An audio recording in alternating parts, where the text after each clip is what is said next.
আসসালামু আলাইকুম। আশা করি সবাই ভালো আছেন। আজকে আমরা যে কুলিং ফ্যানটি দেখব এটি এসার প্রিডিয়েটর হিলিও নিও 16 সিরিজের সিপিইউ এবং জিপিইউ পেয়ার কুলিং ফ্যান। এটি এফসিএন এর। এটি প্রিডিয়েটরের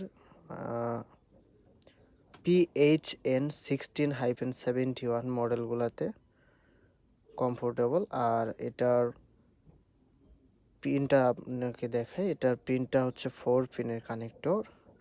এটাতে আপনারা 12 ভোল্ট 1 অ্যাম্পিয়ার এটার রেটিং ভোল্টেজ। তো এটি অরিজিনাল একটি কুলার ফ্যান, যার সাথে আপনারা 30 ডেজের ওয়ারেন্টি পেয়ে যাবেন। এবং এই প্রোডাক্টটি অর্ডার করতে আমাদের ওয়েবসাইট অথবা আমাদের হোয়াটসঅ্যাপ নাম্বারে যোগাযোগ করতে পারেন। আসসালামু আলাইকুম।